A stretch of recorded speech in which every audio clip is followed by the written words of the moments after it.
Don't worry about your career.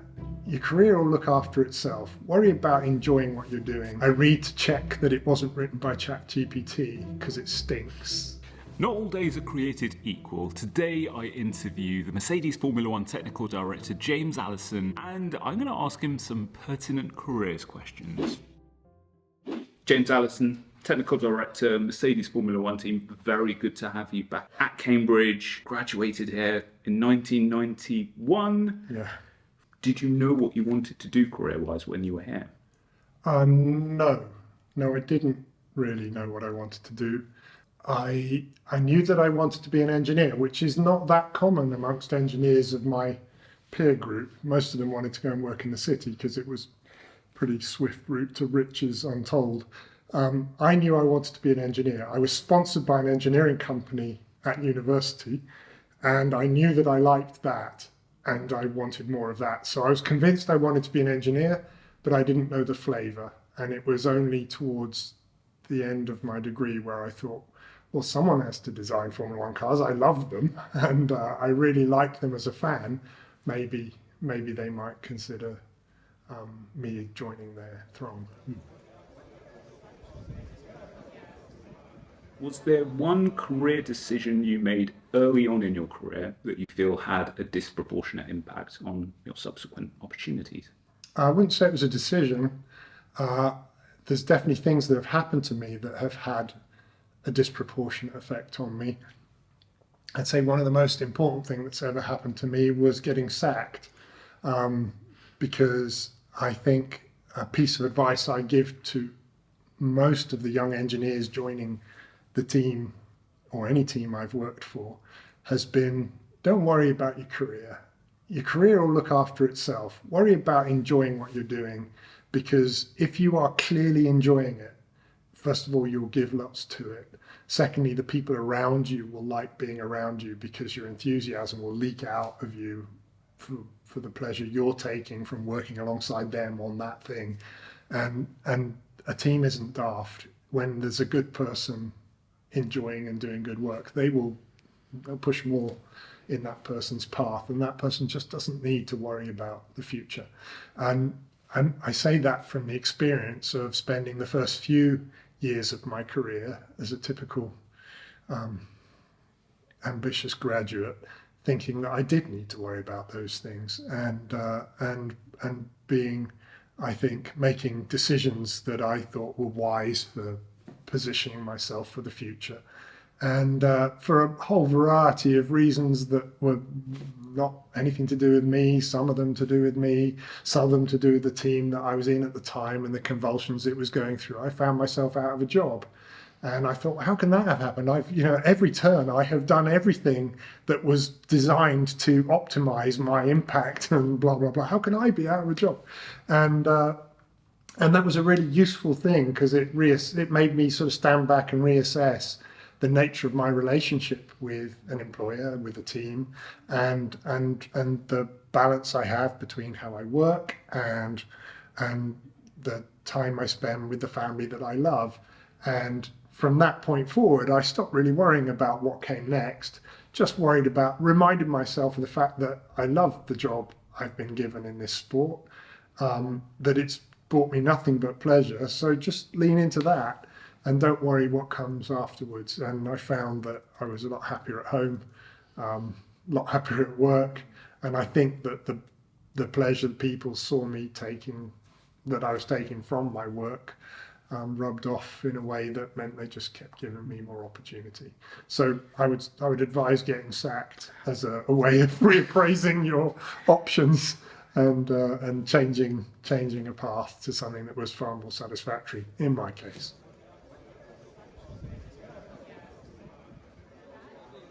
What do you look for when you pick up a CV? That's an important question, because I think when people write a CV, they are not writing it with anything like the emphasis that a reader of a CV applies when they read. I think people, they spend ages making sure that they've meticulously recorded their grades, that they've shown their work experience and stuff like that. And then as an afterthought, they put their interests at the bottom and, scribble out a few things. Maybe they try and think of something worthy to put there. I find that whenever I pick up a CV, the only CVs that come my way are the ones that have already passed the hurdle of the hygiene factors of they've got grades and stuff. I barely look at those because I take them for granted. And I'm sort of passingly interested in their employment history, although someone who's applying as a graduate doesn't have that. And what I always do is look to see if they have shown some spark of interest in that shows they're independent minded and that they are enthusiastic for life and that they put some effort into something that isn't just the same as everyone else has done. And then I read their application letter. I read to check that it wasn't written by ChatGPT, because it stinks of GPT if it is written by ChatGPT. And I just want to see that I get some sense of the person who's written this, and that I see that they are appealing to me to show their enthusiasm for being allowed to join in what I've been lucky enough to be a part of. Mm-hmm. So those are the things I focus on. And so I would always advise people to take real care over that letter, not to sound entitled, but to say, I know that my dilemma is that I'm at the beginning of my career and therefore I don't have experience on my side. But what I do have is a desire and a commitment to put my shoulder to the wheel in this team and to earn my place amongst you.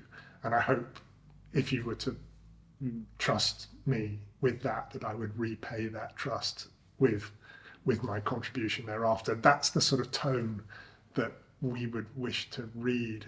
But it needs to feel authentic as you're reading it, and backed up as well by someone who's got an appetite and enthusiasm for life that is going to serve the team well when that person joins you.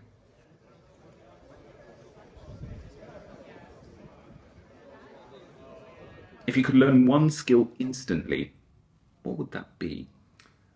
I don't think I would want to learn any skill instantly because it would be valueless. I think the very point of a skill is that they are hard to acquire and therefore you treasure them because you know what it took. Anything you just get Johnny Mnemonic style where you plug it into your brain, what's the point of that? You've got to strive and then it means something to you. Is there a skill you strive for at the moment? There's all sorts of things. I'm busy studying for an instrument rating in private flying, which is not an especially difficult thing, but it's quite difficult to squeeze it in alongside a busy job. I love woodworking and I love acquiring skill in my hands to work hand tools with wood. But that's hard won, and it's deeply satisfying when you create something that's crisp and error-free. If I was allowed a gift as opposed to a skill, which is slightly different, I would like to have been gifted with more musical appreciation than I have. My late wife was an opera singer, and my children inherited from her a big slice of musical ability. They can all pick up instruments, they can all sing in harmony, they can all understand music on a level that is just alien to me. And I wish I'd been gifted at birth that skill, because I think there is a richness and a joy in that I am denied, that I would like to appreciate.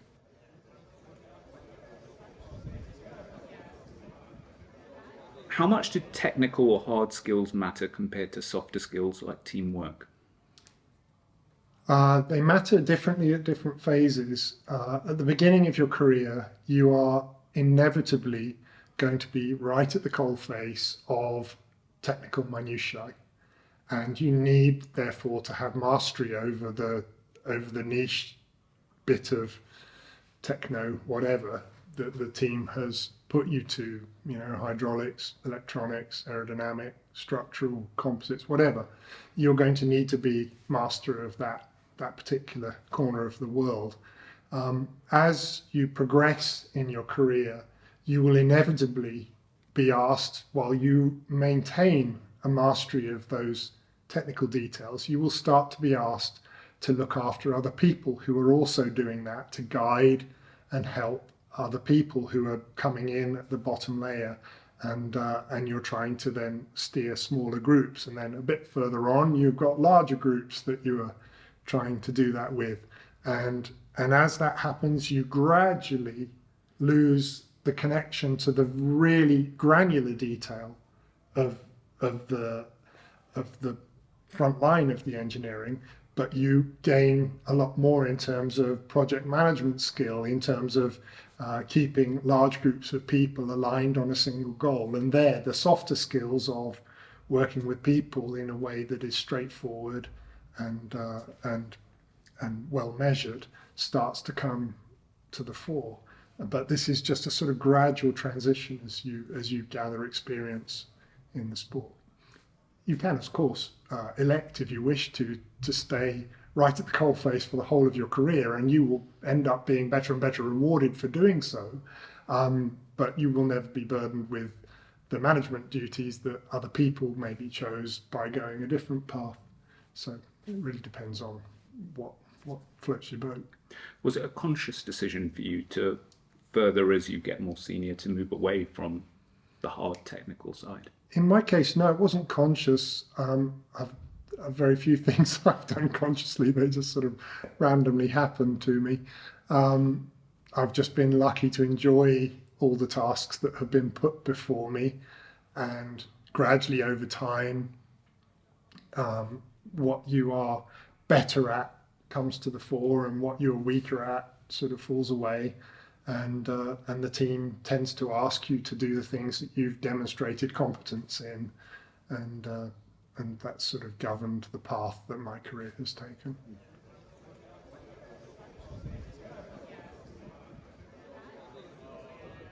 The teams are more interested in whether they are, of course, interested in whether you are bright, whether you are ticking academic boxes, but they're more interested in whether you are going to be the sort of person that is going to thrive in this close-knit team working environment. And there, the skills of interacting with other people in a very collaborative project are much more important than precisely what you studied for how many years and when. And I would focus more attention on what you did outside of your academic work to demonstrate that you both liked that and you were good at it and you'd had some practice at it, and that you were therefore going to be the sort of people that were worth taking a punt on. So outside of academic work, we're talking projects. Projects, hobbies, enthusiasms. Demonstrate by what you choose to do in your spare time, with your discretionary time, not the stuff that you've just been funneled into by the sort of life that school has pushed you down and then the academic funnel of your university has pushed you into. What have you chosen to do with your time to learn things that are different from the academic study? A very cliched example of that, but it's real, is the Formula Student stuff, for example.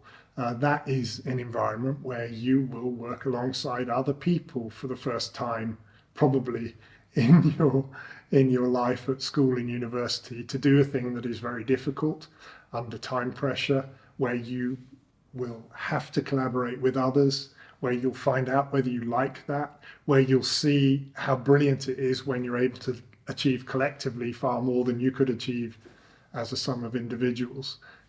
Did you choose to do things like that? Did you get involved in team sport? Did you get involved in drama? Things where people come together, and at university for the first time in your life, not directed by your parents or by your teachers or by adults, but things that you did collectively together with your peers.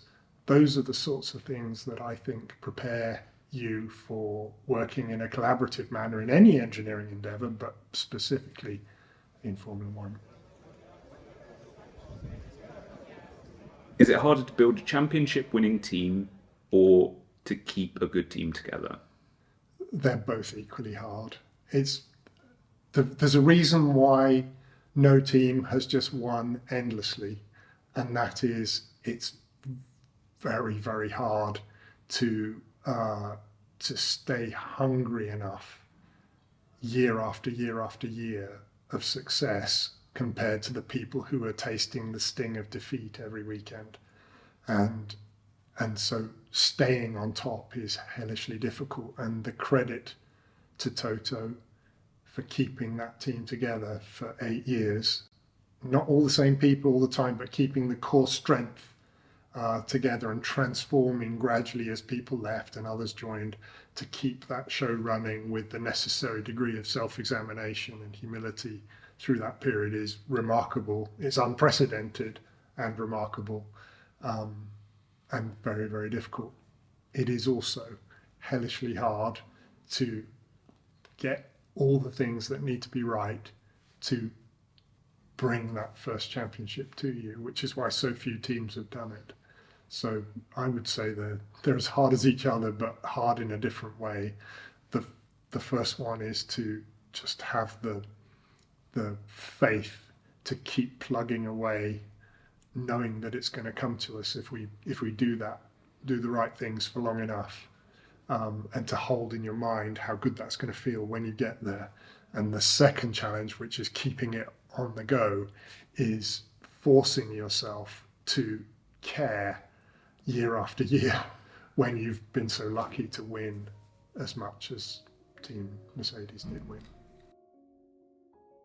It's been a couple of days now since my interview with James, and one thing really stood out for me. It's the role of luck with the role of failure. So James described being made redundant, despite doing everything right, despite absolutely optimizing his work, but still finding himself without a role. And he described the process afterwards of it being an awakening that he could orient himself simply towards work he enjoyed. And that in turn resulted in his colleagues feeling that energy and opening up opportunities for him. I think it's one of the most underrated career skills, career development pathways there is. There's a careers theory that speaks to this called planned happenstance, which describes the process of being open to opportunities that present themselves whilst keeping your skill set sharp, such that when those opportunities come along, you're able to pounce. Massive thanks to James for having this incredibly valuable conversation with me. Huge thanks to Maddie and to Angela for helping make this conversation happen in the first place. And as for you, dear viewer, thanks so much for joining me. Bye for now.